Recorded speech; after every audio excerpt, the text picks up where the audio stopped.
and welcome to another edition of Fantasy Dream Homes. Well, today we're heading across the pond to London, England, and I gotta tell you, it's a place I've never been. I'd love to go. My daughter spent a semester at a exchange school, which was, you always wish for the best for your kids. So she got to see a lot of London, a lot of Europe while she was over there. I would love to go to London, so feel free to send me a first class airline ticket along with 5-star hotel accommodations at the Fairmont Hotel. No, whatever. I will not say no. So let's get a little bit closer in here to London. I'm not really going to go into a lot of detail because, London is one of those cosmopolitan cities that people know so much about that I feel like I'm just going on and on about information people already know. So we're going to get right to a couple things here. We're going to be using Sotheby's International Realty. And Sotheby's started in London on New Bond Street in 1744, if you can believe that. They started as Sotheby's auction house.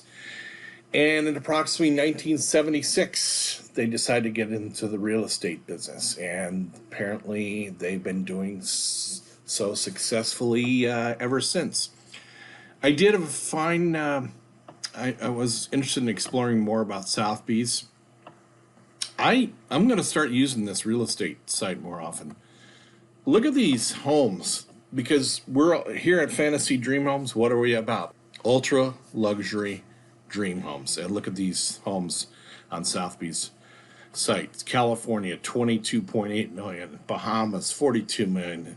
Florida, 22.5 million. These are hard to find on a lot of regular real estate sites. So Sotheby's, I plan to use you. I also ran into this report. It's called the Global Affluence, the Emerging Luxury Consumer. And I got to tell you, I found it fascinating reading through the report. You go to Sotheby's, you leave your information, and then you're able to download this report. And I'm not obviously going to reveal the whole report or anything, but there are some few things I found very interesting. And what they're doing here is they're trying to determine who, better identify who is this luxury consumer. And because I work in marketing in my day job, I'm always interested in information and like this. And I did discover some interesting information. So, for example, motivators for buying luxury homes. And these three stood out right here in both in the United States and the United Kingdom. I'm at the right stage of my life for this type of purchase. I want a home to fit a particular lifestyle. I'm doing well in my job currently. Okay, and then there were some other things that I found interesting. So, for example, 5.56% of international trips for leisure per year. This is for the average luxury consumer. Okay, that's a few more international trips. Let's see, how many did I take this year? 0. Let's see. They dine out 4.78 times per week. Well, so this has some relevance to me and how I look at these luxury homes, because sometimes I get really critical of the kitchens in these homes. Well, guess what, Paul? They're not cooking. If you're dining out 4.78 times a week, you're not eating at home. You're eating outside your home all the time. And chances are the only thing you're eating at home is breakfast and maybe lunch. And the rest of the time you're eating out. And oh, by the way, 87% plan to dine out more often in the next year. So we're going to bump up to that for sure 5 to 6 times a week.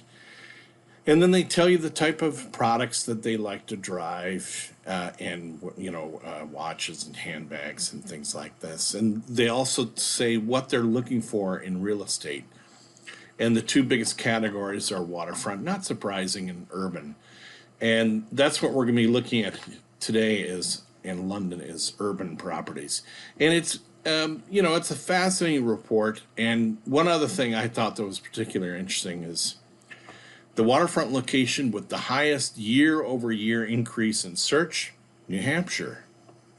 Well, Fantasy Dreams Homes has yet to do a program in New Hampshire. So guess what?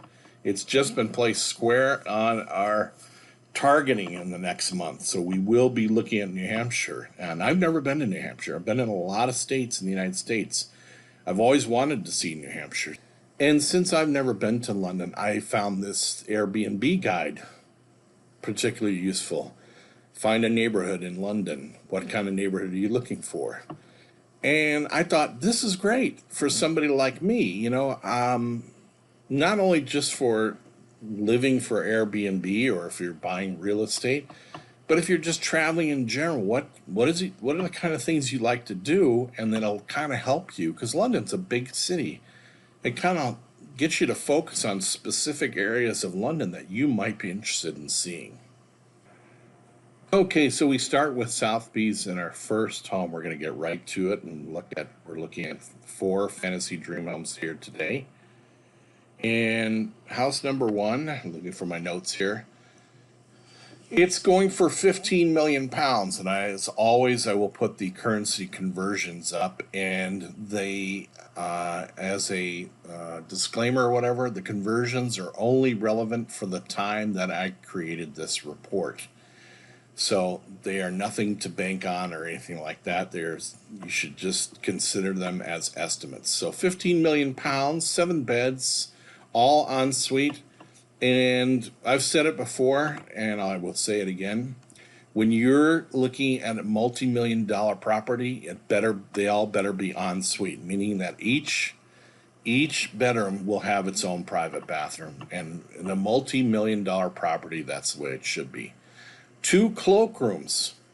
Well, now here we have a difference in the cultures as far as the United Kingdom, more specifically England and the United States.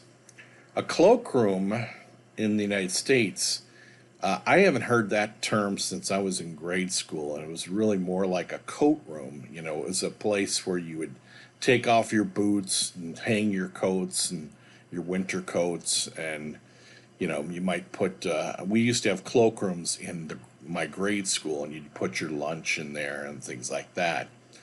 And so I just happened upon this article. It's called, Why Do Us Brits Call a Downstairs Toilet a Cloakroom?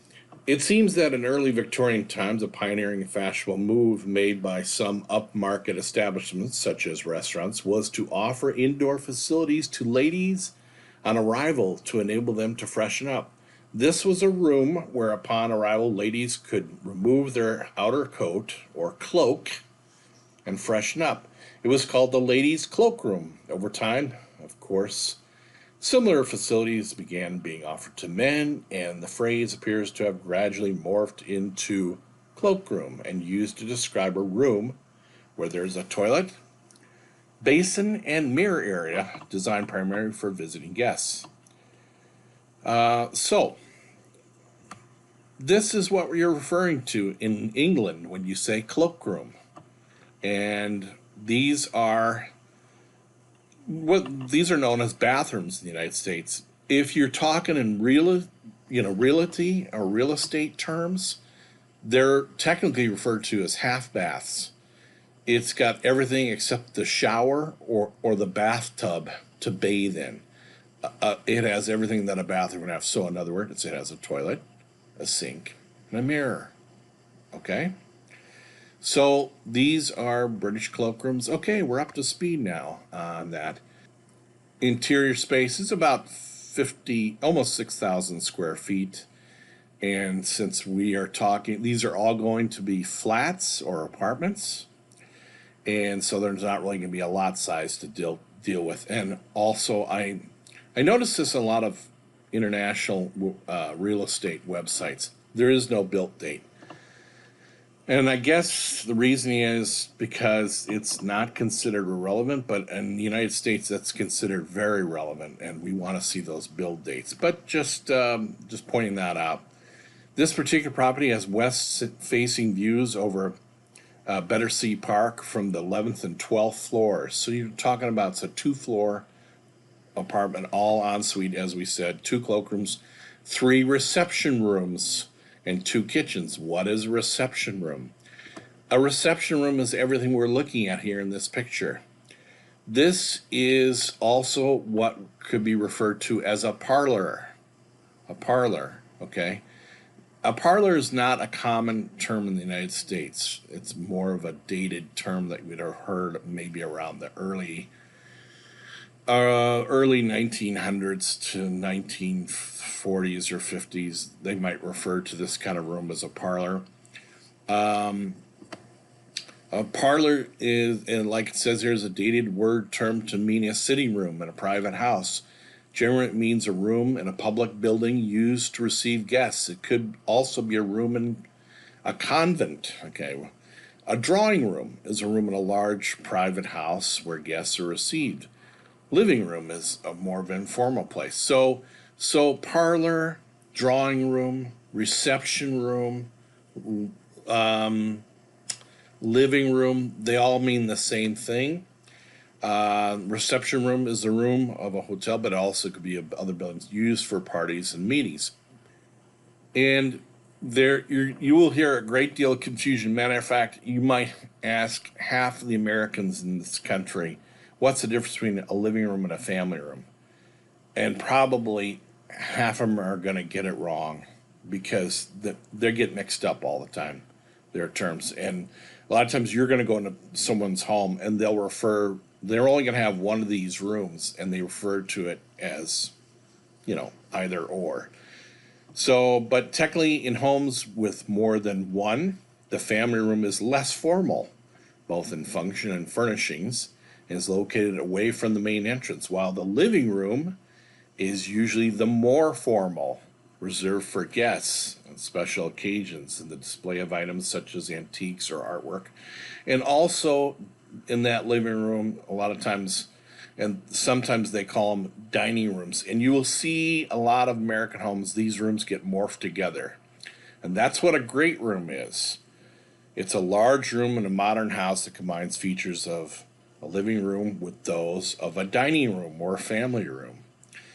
So a lot of times you're going to have in great rooms or in living rooms, you will see a dining table, a formal dining table. And I used to be in the furniture business, and one of my bosses said that in his home, he wished he could just wall off his living room and not have to pay taxes on it, because, in other words, he was saying it's a room that virtually never got used. It had a fancy table in it with fancy chairs that nobody ever sat in, and nobody ever used that particular part of the house. So it was, in his eyes, a huge waste of space in his house. So now we know the difference between a cloakroom, a reception room, a drawing room, a living room, a family room, and a great room. Did I get those all right? So let's take a look at our first fantasy dream home, located in London.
Okay, so let's move on to our next fantasy dream home. This is the Elsian house. I'm sorry if I'm mispronouncing it.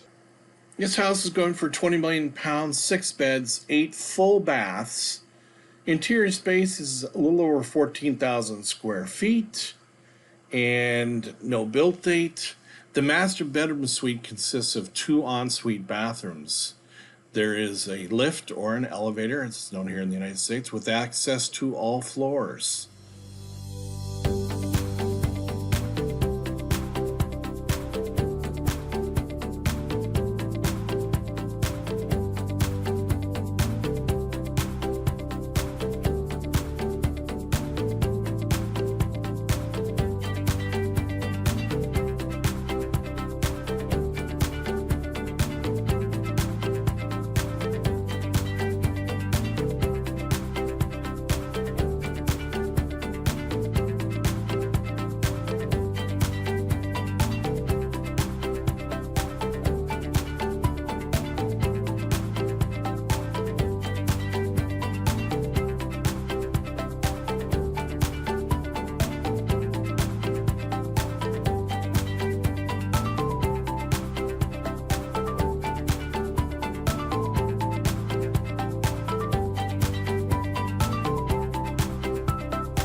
Okay, so our third fantasy dream home is located in Eaton Place, London.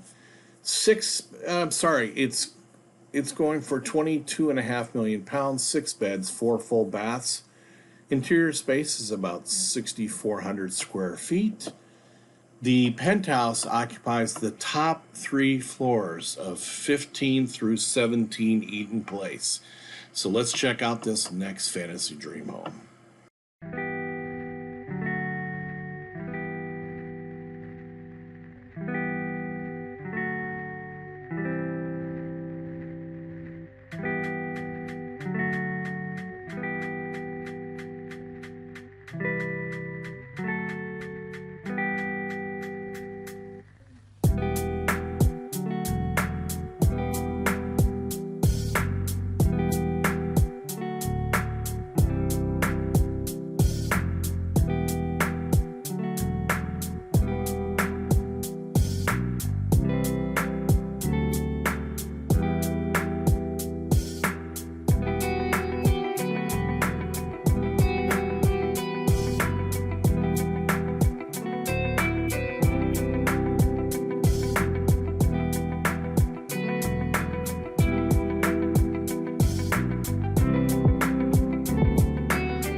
Okay, so I just wanted to go back a second and say, I think that the furniture in this home was staged, and it's important. If you don't, you can't show an empty apartment, you can't show an empty flat, you can't show an empty house. There has to be furniture in it.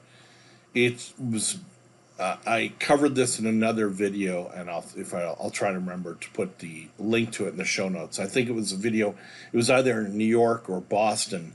The importance of staging, meaning making it look like the house is lived in. If you leave empty rooms, you will cost yourself big time in these luxury homes.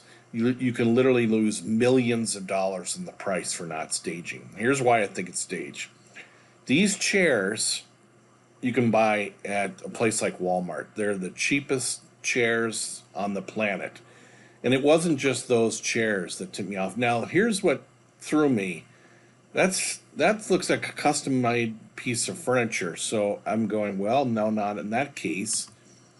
But then I look at some of these other, just like some of these other pieces in here in the house.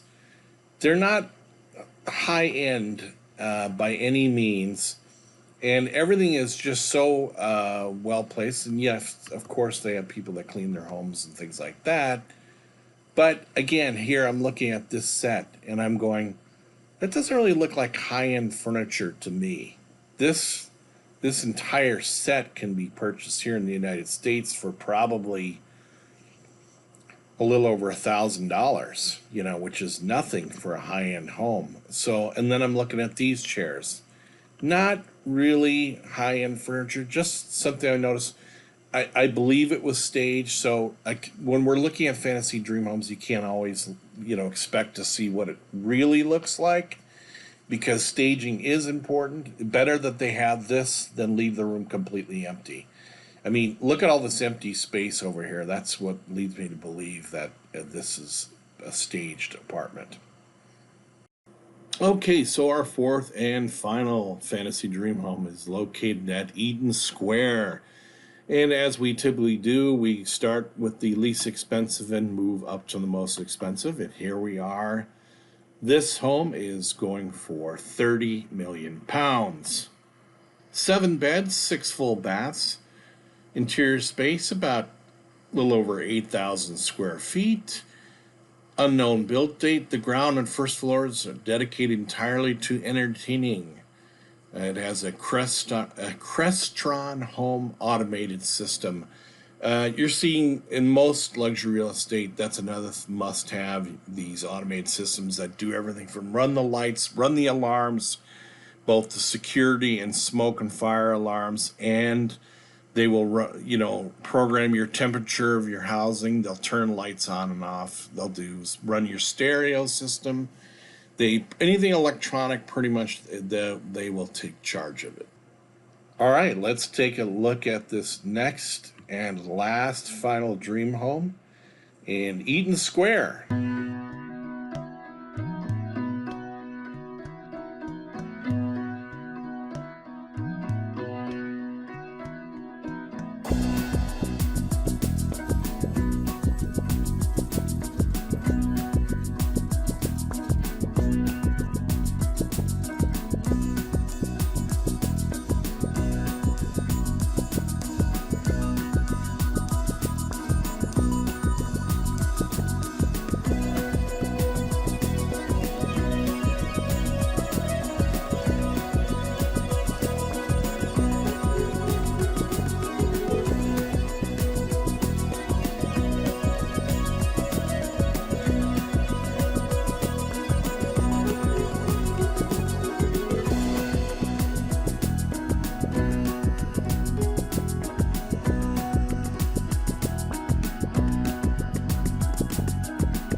Okay, so that was our final fantasy dream home. And I think you will agree those were some spectacular properties, some amazing views in those homes.